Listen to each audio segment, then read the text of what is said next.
Bapak Solihuddin tentang pola dakwah Nabi. Pola dakwah Nabi ini nanti saya akan ulangi sedikit karena kemarin baru sampai dakwah sirri atau secara rahasia. Sebelum kita mulai, siswa-siswa MTS mungkin bisa disiapkan buku catatannya dan pulpennya, nanti kalau ada yang penting bisa dicatat. Langsung saja, dakwah secara sirri. Dakwah secara sirri ialah dakwah secara rahasia. Pada awal dakwahnya, Rasulullah menggunakan dakwah sirriyah dalam menyebarkan Islam. Nabi Muhammad melakukan dakwah sirri bukan karena takut, melainkan strategi dakwah, di mana Nabi Muhammad mengantisipasi pengikut Nabi yang masih sedikit dan belum kuat.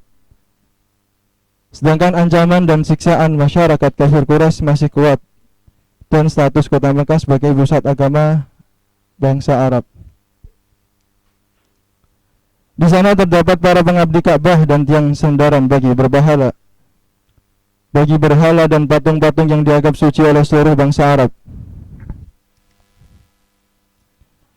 Di sini Nabi Muhammad Shallallahu Alaihi Wasallam melaksanakan dakwah secara sirriyah selama 3 tahun. Pertama-tama Nabi menawarkan Islam kepada orang-orang terdekat seperti keluarganya dan para sahabat-sahabatnya. Mereka diajak untuk memeluk Islam. Dalam sejarah Islam dikenal sebagai as-sabiqunal awwalun, atau orang-orang yang paling dahulu pertama masuk Islam. Di sini ada istrinya Nabi Muhammad yang pertama itu Siti Khadijah binti Khuwailid. Yang kedua Zaid bin Haritsah bin Syarahil. Yang ketiga Ali bin Abi Thalib atau sepupu Nabi Muhammad, anak dari Abu Thalib. Selanjutnya Abu Bakar As-Siddiq. Ini adalah sahabat pertama yang masuk Islam. Selanjutnya Bilal bin Rabah, Utsman bin Affan, Zubair bin Awam, Sa'ad bin Abi Waqqas, Talhah bin Ubaidillah, Abdurrahman bin Auf, Arqam bin Abil Arqam. Di dalam dakwah secara sirri Muhammad itu di rumahnya Arqam bin Abil Arqam. Langsung saja, selanjutnya dakwah Nabi Muhammad secara jahar atau secara terang-terangan. Ketika perintah dakwah terang-terangan turun, Nabi Muhammad mengundang Bani Hashim dan beberapa orang Bani Al-Muttalib bin Al-Manaf. Namun semua kerabatnya menentang Rasulullah. Hanya Abu Thaliblah yang tidak menentang. Dia tidak masuk Islam, tapi dia mendukung dakwah Nabi Muhammad dan melindunginya dari gangguan kaum kafir. Setelah Nabi merasa yakin terhadap dukungan dan janji Abu Thalib untuk melindunginya dalam menyampaikan wahyu Allah, Rasulullah langsung berdiri di atas sofa. Kemudian turunlah ayat surat Al-Hijr ayat 94 yang memerintahkan berdakwah secara terang-terangan, yang bunyinya fasda' bima tu'mar wa a'rib 'anil musyrikin, yang artinya maka sampaikanlah olehmu secara terang-terangan segala apa yang diperintahkan kepadamu dan berpalinglah dari orang-orang yang musyrik.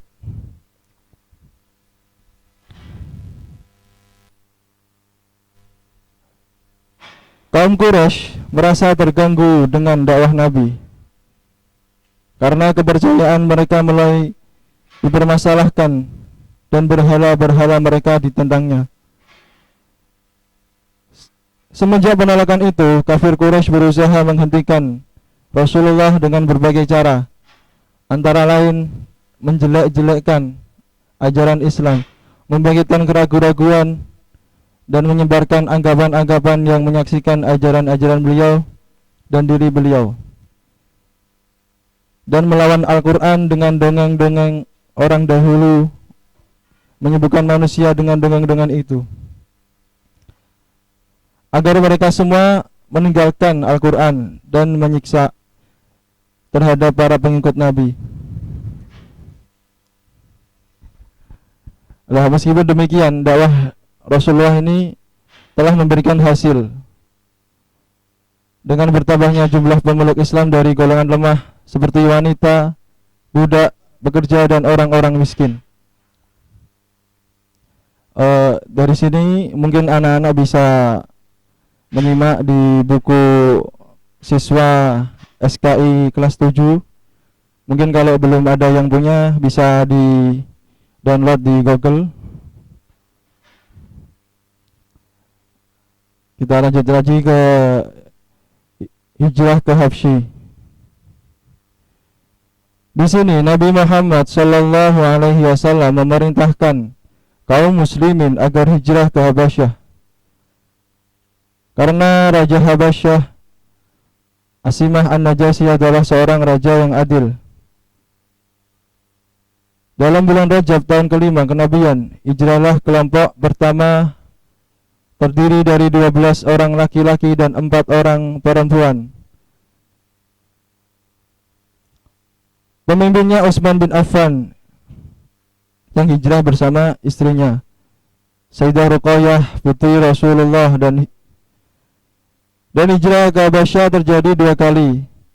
Ruqayyah kembali bersama suaminya Utsman bin Affan bergabung dengan kelompok hijrah kedua. 2 orang utusan kaum Quraisy itu pergi ke Habasyah. Mereka menyerahkan hadiahnya kepada Raja Habasyah. Mereka meminta Raja agar mengembalikan kepada mereka orang-orang yang meninggalkan agama mereka.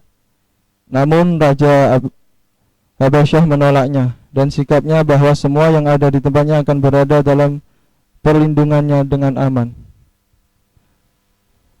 Kedua utusan kembali ke Mekah dengan tangan hampa dan memberitahu sikap Raja Habasyah.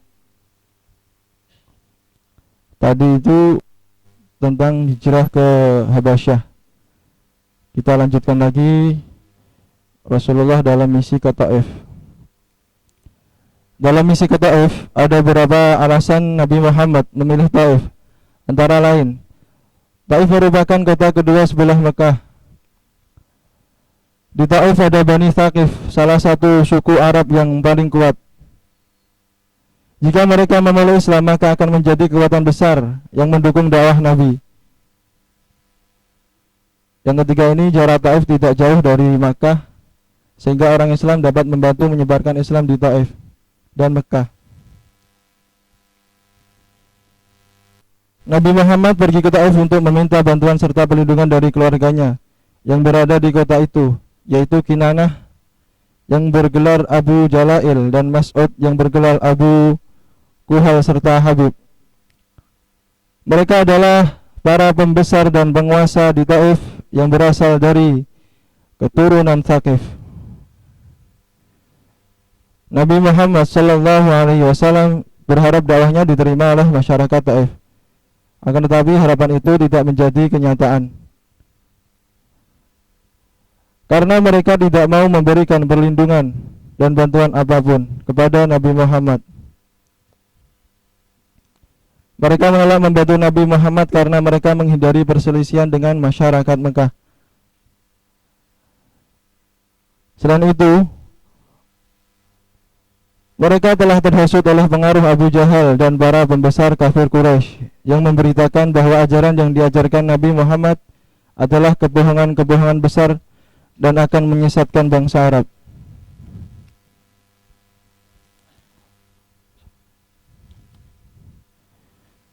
Dari sini yang menentang ajaran Nabi Muhammad ialah paman dari Nabi Muhammad sendiri, ialah Abu Jalal, Abu Jahal, bukan Abu Jalal ya, maaf. Eh, Selanjutnya dari sini perjanjian Aqabah. Nanti perjanjian Aqabah itu ada dua. Pada tahun ke-12 kenabian bertetapan dengan tahun 621 Masehi, Nabi Muhammad menemui rombongan haji dari Yasrib. Rombongan haji tersebut berjumlah sekitar 12 orang. Nabi Muhammad Shallallahu Alaihi Wasallam menyampaikan dakwahnya. Dakwah Nabi Muhammad mendapat sambutan yang baik sehingga mereka menyatakan keislamannya di hadapan Nabi Muhammad. Mereka melakukan baiat kepada Nabi di salah satu bukit di kota Mekah, yaitu Bukit Aqabah. Maka baiat ini disebut dengan baiat Aqabah pertama. Nah, di sini ada pun isi baiatnya sebagai berikut. Yang pertama, mereka menyatakan setia kepada Nabi Muhammad. Kedua, mereka menyatakan rela berkurban harta dan jiwa. Yang ketiga, mereka bersedia ikut menyebarkan ajaran Islam yang dianutnya. Yang keempat, mereka menyatakan tidak akan menyekutukan Allah Subhanahu wa taala. Yang kelima, mereka menyatakan tidak akan membunuh. Yang terakhir, mereka menyatakan tidak akan melakukan kecurangan dan kedustaan. Pada tahun ke-13 kenabian bertepatan dengan tahun 622 Masehi, jamaah Yasrib datang kembali ke kota Mekah untuk melaksanakan ibadah haji. Jamaah tersebut berjumlah sekitar 73 orang.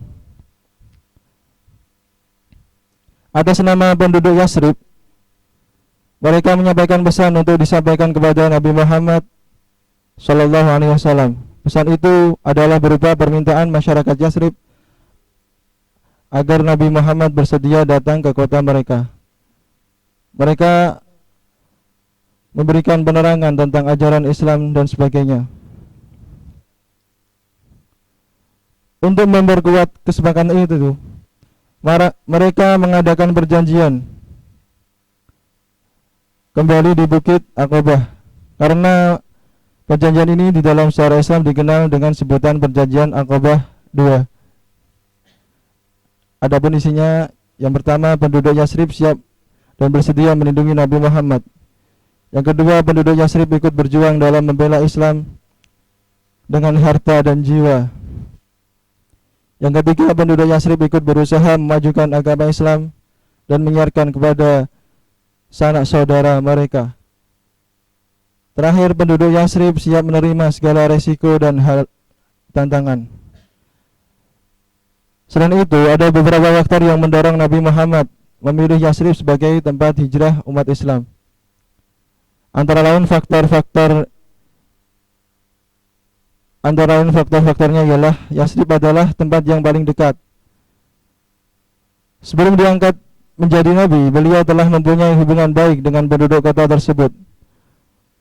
Hubungan itu berupa ikatan persaudaraan karena kakek Nabi Abdul Muthalib beristrikan orang Yasrib. Di samping itu, ayahnya dimakamkan di kota Yasrib. Penduduk Yasrib sudah dikenal Nabi karena kelembutan budi pekerti dan sifat-sifatnya yang baik.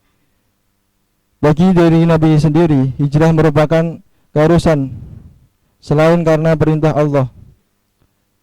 Dengan demikian, langkah-langkah strategis yang sangat menguntungkan bagi dakwah Islam telah dicanangkan.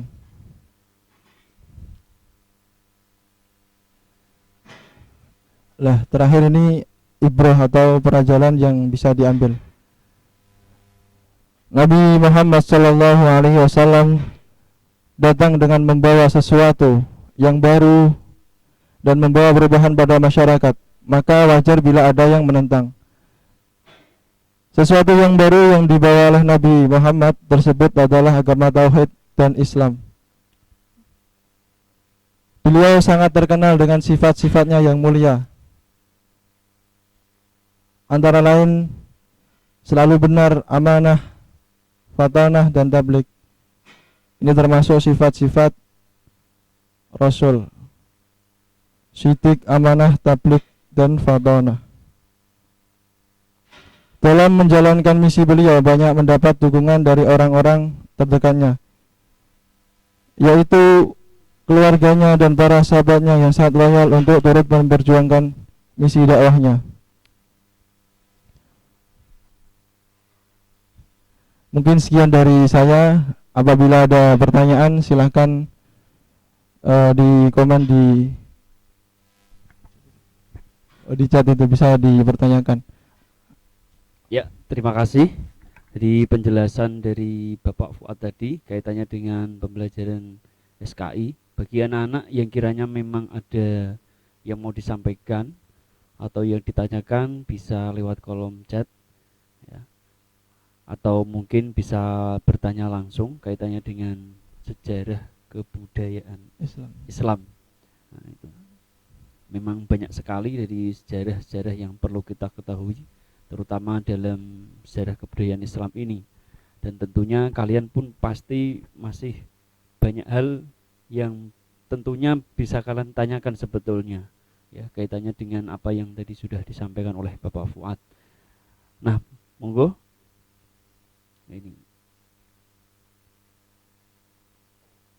Nah, ini ada pertanyaan dari Muhammad Iqbal ya. Pak, kenapa Nabi Muhammad SAW kok hijrah ke Habasyah? Nah, itu pertanyaan. Nah, monggo Pak Fuad bisa dijawab.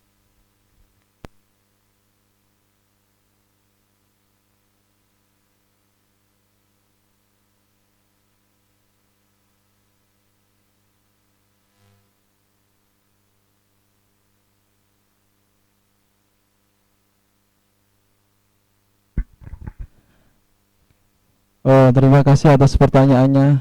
Mungkin pertanyaan yang sangat bagus. Kenapa Nabi Muhammad kok hijrah ke Habasyah?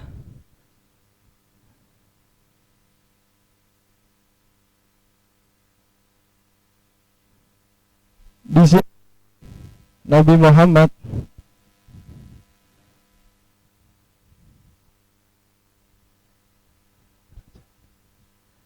dikira Nabi Muhammad ini hijrah ke Habasyah itu sangat aman dan sangat dekat kepada kota Mekah.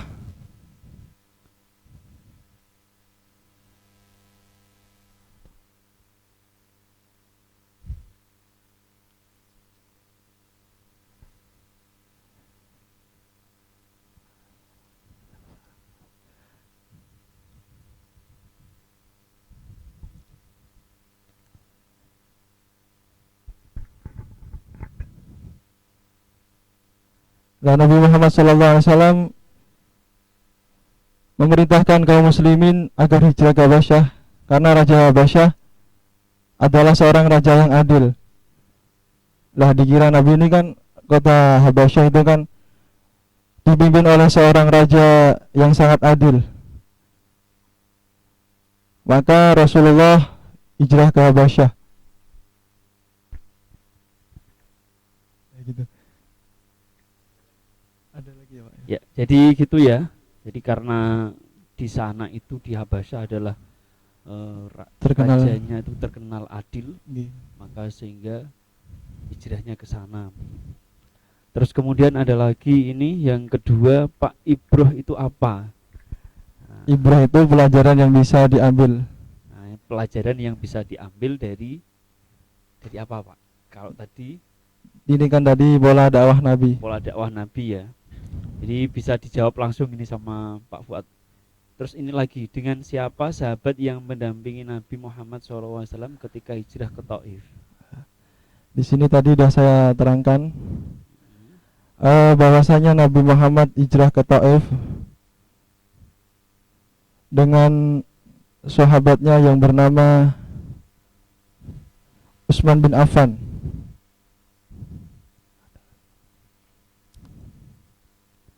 Utsman bin Affan, Pak. Ya, bersama Utsman bin Affan ya, itu hijrah Nabi ke Taif. Nah, kiranya itu para anak-anak semuanya, nanti kita bisa sambung lagi di lain waktu. Sebenarnya ada pertanyaan masih banyak ya, tapi nanti coba kita mungkin bisa chat langsung sama Pak Fuadnya. Jadi Oke. kita berdoa saja, mudah-mudahan pandemi ini segera berakhir. Jadi kalian bisa enak langsung. dalam bertanya, bisa enak dalam berdiskusi, karena bisa dua arah. Kalau semacam ini ada pembatas semacam itu ya. Baik anak-anak, saya kira cukup begitu Pak Fuad untuk pelajaran SKI. Nanti kita ketemu lagi. Terima kasih atas atas waktunya dan materi yang disampaikan. Untuk selanjutnya adalah mata pelajaran PKN yang akan disampaikan oleh Bapak Agus Hasan Muzaki. Kepada beliau Bapak Agus Hasan Muzaki mungkin bisa siap-siap terlebih dahulu. Para anak-anak semuanya, sama himbauan saya yang tadi, nanti kalian siapkan materinya, kalian simak betul materi yang disampaikan oleh Bapak Guru. Terima kasih Pak. Kalau sudah atau mungkin ada keterangan-keterangan yang perlu untuk kalian catat atau kalian garis bawahi saja di buku tersebut, biar supaya kalian nanti ketika belajar enak. Oh, mana poin penting dari materi tersebut, kemudian nanti kalian bisa mengulas untuk di lain waktu, atau bisa ketika belajar nanti bisa enak, atau stabilo di garis bawah gitu, atau ada catatan khusus. Nah, nanti bisa kalian lakukan ya. Baik, ini sudah hadir di depan kita Bapak Agus Hasan Muzaki, Bapak AHM. Sehat Pak Agus? Ya, alhamdulillah. Insya Allah aman Pak nih. Nah, ini bukan Jamil, bukan Pak Jamil. Ya, sudah hadir di depan kita. Untuk Pak Agus Hasan Muzaki mungkin bisa